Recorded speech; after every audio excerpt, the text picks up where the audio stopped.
So it's a rather soggy day in Downham Market, and I'm with Kathleen Wiseman, one of the trustees for Discover Downham. Hello. Hi. We've walked from the bottom, near the train station, walked up the hill to the very top, and we're actually at the church. There's a reason for coming to the top. Yes, because Downham is an Anglo-Saxon settlement. Down meaning hill, and ham, home, hamlet, homestead. Downham, the town on the hill, the home's on the hill. And when you're standing here at the church and you can look over the rooftops of the town out over the fens, it gives you a real sense of how high up we are. We're completely surrounded by, well, flatness is the only way to unpoetically describe it. Yes, it looks as if we're very high up. It's only actually about 36 metres. And the church we're in front of, well, it's... St Edmund's Church, named after the patron saint of East Anglia, who was king of East Anglia and killed by the Vikings. And from the second bit of the name, market. So is it a place where there is or was a market? There's been a market here since Anglo-Saxon times. Its origins lost in the mists of time. But the original owners of the market were the abbots of Ramsey. The abbots owned acres and acres of land jutting out from Ramsey right across the fens. Actually, so we came across the abbots of Ramsey at Houghton Mill. The interesting thing you mentioned from the Norman Conquest, they were Anglo-Saxon.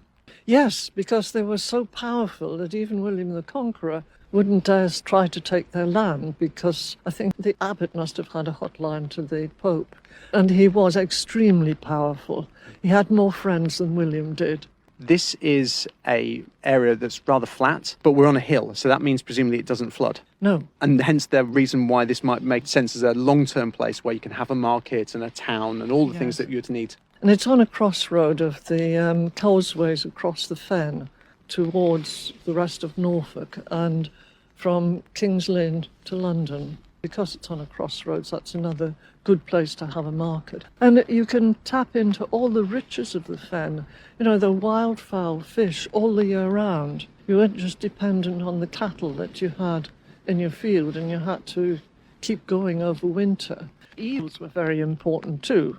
The Bishop of Ely took a lot of his rents in eels. They used to catch thousands of, sadly no longer. That was all fine during medieval times, but then in the 1600s, changes were afoot in the fens. Yes. Vermeulen came over, or was brought over, and started the drainage of the fens. I'll show you one of the houses later in Downham that has Dutch influence, and it's thought that the Dutch engineers who came over had an influence in the building of the houses here. And you see stepped gables and mansard roofs, which are more typical of Holland, you know. And when choosing to build, there was a local stone available. Yes, the Carstone. Because of this escarpment, the hill that you come up from the river, there is clay at the bottom down by the river, and then a layer of sand and Carstone, and you can just dig it out of the ground. It comes out in chunks, which you can see in the building here in the church. Yes, so when we're looking at the face of is this the south door? South, yes. And if you're being unkind, you could call it a hodgepodge, but another way of looking at it is every stone is unique. Yes, it's just the way they come out of the ground. Then they're put together. This is called a random arrangement of the Carstone pieces. They can be laid flat, in which case they're referred to as being layered. When it's built randomly like this, you sometimes see galleting, which are little pieces around the large flat stones to hold the mortar in, because they're all rough shapes. And it's a bit like fitting a jigsaw puzzle together. And as a result of this local building stone, this lovely, beautiful colour, should we say some marketing push to call it a gingerbread town? Yes. The ginger colour is due to the iron in the sandstone, and the degree of darkness depends on the amount of iron that there is in the rock. You can tell the difference between the local Carstone, which is very dark, and more modern Carstone, which is a lighter colour. Perhaps quarried from a slightly different place. Yes, it is, out towards Heacham. And you'll see when walking through the town that while there's plenty of the Carstone about, many buildings, very attractive buildings, don't have that frontage. Georgian and Victorian buildings, they were improved, should we say, or updated, modernised by putting brick frontages. But when you look down the side, the carstone is still there. Before we leave the church, we're going through the graveyard, and it's not all quite as it seems, though. No, because when the town centre bypass was created and Church Road was widened, a lot of the cemetery had to be removed and the bodies disinterred and buried in consecrated ground elsewhere. All these headstones were removed and just piled up against the wall, but fairly recently they've been put back in the churchyard as they should be, but unfortunately they're not necessarily on the right grave. So where should we go to next? Let's go and look at some old buildings. Okay. So we're just walking on, it's a very noisy, busy road, but it's worth stopping for a while because this very attractive house has got a plaque in front on it. Well, this used to be the police station, and you can tell the difference between the original police station with the old layered carstone and the white brick around the coins and the window frames and the new building. So we get the darker, older stone, the lighter, newer stone in that layered style that you mentioned. But also you talked about the coins. All the edges are in brick. Yes, in white brick, which is from the local clay. Yeah. And that's because it's tougher, more robust. So this sandstone, which is attractive, isn't necessarily that strong. Yes, it weathers and it's fragile if it gets knocked. So where are we now? We're standing at the entrance to the workhouse, which no longer exists. So there's two gatehouses, very attractive, small. I have to say, I quite fancy living in one of those. That one on the right-hand side used to be the gatekeeper's lodge, and he used to check the tramps who were moving from workhouse to workhouse. He used to check them in every day in the evening. The tramps reputedly used to hide their money in the cracks in the layered carstone so they could pretend they didn't have any. And this little workhouse on the left, that's where the beer was kept, the funeral beer. Obviously a lot of elderly people here, and when they died, they would be taken up to the church. So the workhouse has gone. That was quite a grand building. It was a beautiful building, but not suitable for modern times. Although at the time it was built by William Donthorne, who was an architect from Swaffham, and later was a founder member of the Royal Institute of British Architects. It was a lovely building from the outside, but not practical on the inside. There are tales of bad things that happened in this workhouse, but the alternative previously was even worse. The previous workhouse, we think, was probably on the site of the police station now, next to the church. And the man in charge there had £20 a year to look after the inmates who he was expected to feed, clothe and house. But then he could set them to work and all the money they earned from their labours went to him. And the feeding and clothing was minimal. There are other buildings around here, very attractive buildings, all made of carstone in that layering style. Yes, actually, this little complex reflects Victorian social reform because you have the workhouse, the Union workhouse, which was an improvement on the old system of the poorhouses, and then on the other side, on my left-hand side here, we have the National School. The workhouse was built in the 1830s and the school in the 1840s, before education became compulsory. And it was a church establishment. It's a private residence now. But again, it's a very attractive building.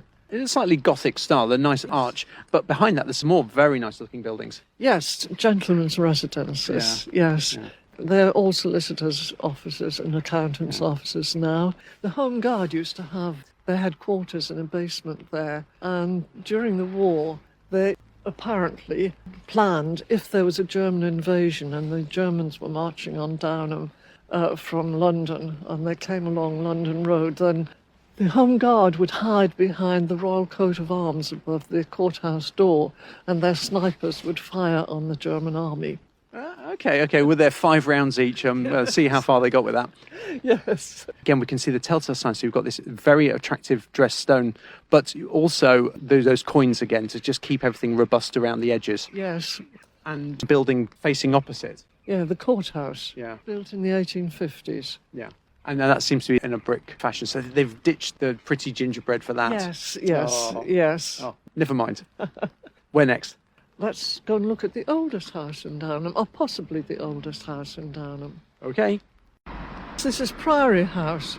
We have no record of there ever having been a priory in Downham, but it may perhaps have been one of the Abbot of Ramsey's buildings. It's got quite different windows. Yes, they're mullioned windows.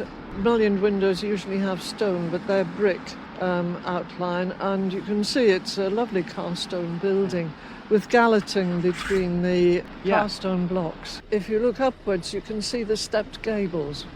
Ah, yes. Well, that doesn't look very English, does it?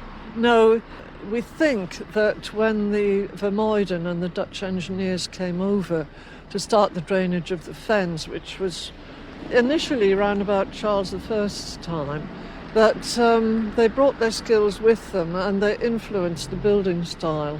They say that the stepped gables were to help the workmen climb up to the chimney if they wanted to poke a rod down the chimney. There's an 8-sided or an octagonal chimney. Octagonal, yes, yeah. Okay, where next? Well, let's go to Discover Downham. So we're in the Discover Downham Centre, but that's not the sign on the wall, is it?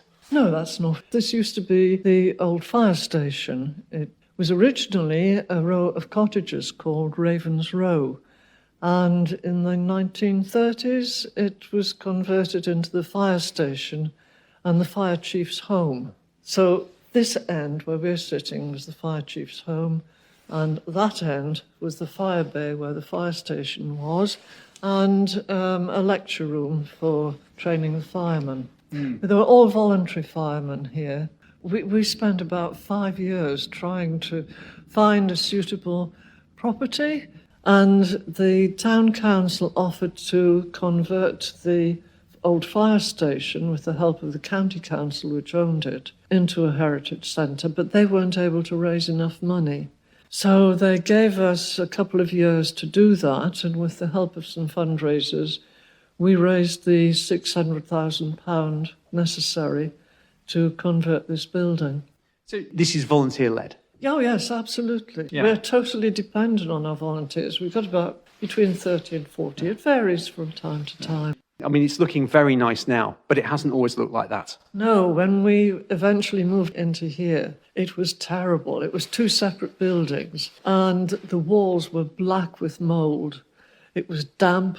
It was cold. It was a tough time, but it was all worth it. We opened here in 2016. So you've got a room here that people can go around. Should we go and have a look at it? Yeah. Ah, a bell. Yes, a Dobson bell. There used to be a bell foundry in Downham way back in the 1700s. It was founded by Thomas Osborne, who served his apprenticeship in St Neots. And when his father died and he inherited the pub that his father owned, the Fox and Geese, he came back, and the property was on High Street and it extended through to Church Road. So basically, he built his foundry at the bottom of the garden on Church Road.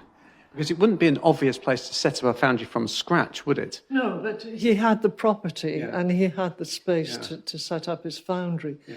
And not far along from his foundry is Sounding Alley, which is an alleyway that runs down the side of the Swan Hotel where King Charles stayed and leads from the marketplace up to the church.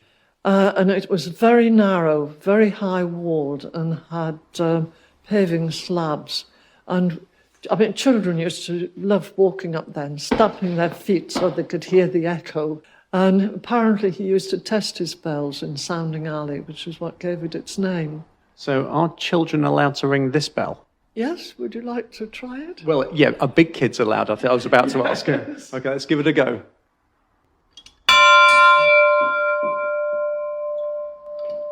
Yep, that bell works. Yes. That's a Dobson bell. William Dobson was Thomas Osborne's grandson, and he inherited the foundry, and he had a reputation for making some of the best-sounding bells. They were actually exported all over the world, and a lot of the churches in this country have them. Wisbech Church has a set of 10 bells of his. I'm going to resist ringing it again. We've also got a set of shops. Last year, our main exhibition was the shop display, and it was so popular that we've left parts of it up. People are intrigued by the old shops, especially Laxon's. You can see this pulley system, which it's called the Whizzy thing. The Whizzy thing. So it's a long. It looks like almost like a washing line. It's got a 10 bob or 10 shilling note on a clip. Yes, you would take your purchases to the counter. The counter staff would write down what you had bought and the price, and put that and your money into the container there. Pull the chain, so to speak. pull the chain, and it would whiz along to the cashier, who would give the change and send it whizzing back to the customer at the counter. And that was in Laxon's shop, which was a high-class grocer's shop. And you've got sort of products that people would buy, some smelling salts, lavender oil, OXO cubes, and various other bits and pieces. Things people remember from their childhood. And sweets. And other things as well. But you've also got about milk. And again, we take for granted what milk is and how you get it. Yeah, well, the farmers, they would have a cow or two. Practically every farm would have some cows. And the farmer's wife would collect the milk and make butter. And the butter would be sold at the butter market down by the river, put on barges, taken to Cambridge, and then sent down to London as Cambridge butter. You have another export at the moment, which is I think you have commuters from Cambridge living here. Oh, yes. Yeah. So it's people more than butter and milk now. Absolutely, yeah. It's a long way to go, but the railway line allows the town to thrive. Yeah. It changed the town enormously way back in 1845 when it first opened. And if you look at family history records, you can see instead of being agricultural labourer, the children are going away. They go to London to work in the factories, on the docks, and out to the Midlands. Right. They made a tremendous change. I mean, previously there were stagecoach services to London, but it took 2 days to get there. I think some commuters might think, well, what's changed? But yeah, changed from an hour and a half. You've got something else here that's a noisy thing. Yes, this display is about the home front, World War II. Because there was the RAF Downham market situated at Bexwell, just out of Downham. Yeah. So you've got, we just got a phone call off. But so, yes, we've got warnings about, how to spot the difference between German and British fighters, whole different displays around the war. And you've also got an air raid siren. Yes, we have a go on the air raid siren. Well, we could try and have a go on it. I'm not sure if this is a good idea or not. I think it's something to stand on.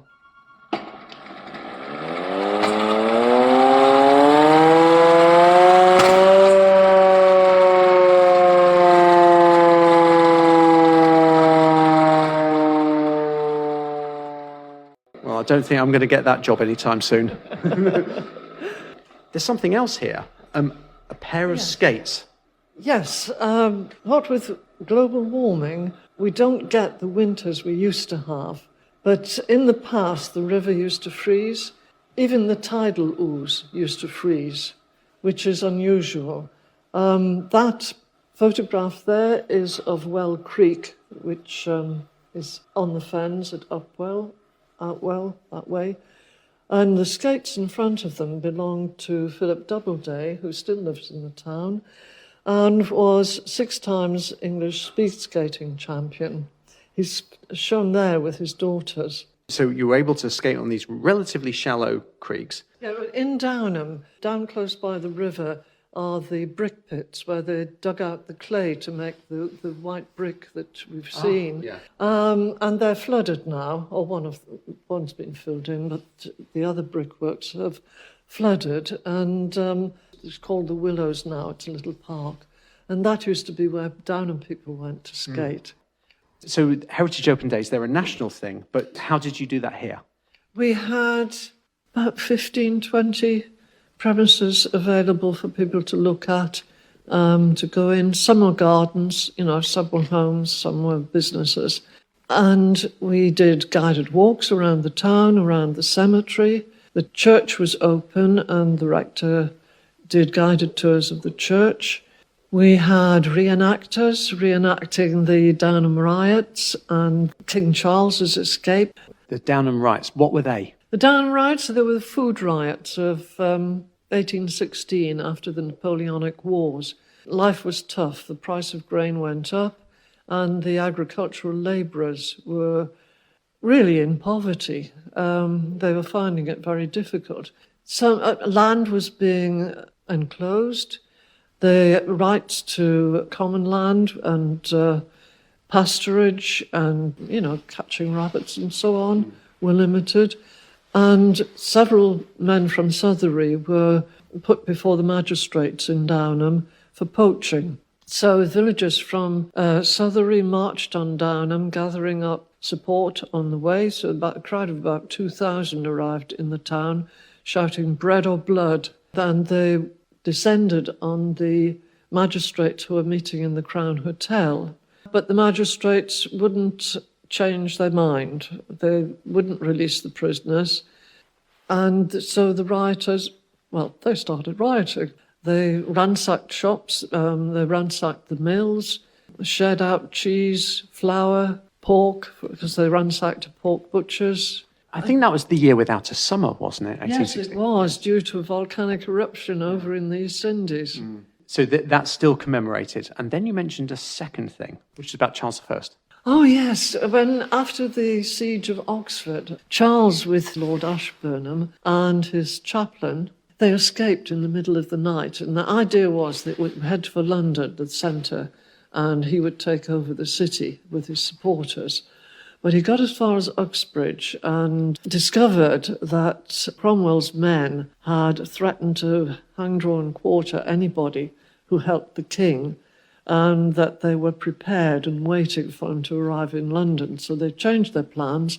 They would head either for King's Lynn, which they thought was sufficiently out of the way to provide them with a ship to take them across to the continent, or they would contact the Scottish army, which had reached as far as Newark southwards. Well, they carried on, and when they got to St Albans, Chaplain carried on to negotiate with the Scots, and King Charles and Lord Ashburnham skirted round the fens via Newmarket and settled in Downham. The arrangement was they would meet back in Downham and decide what to do.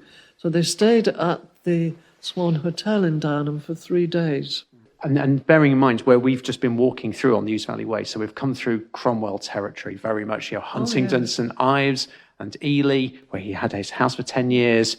So, he's in enemy territory, surely.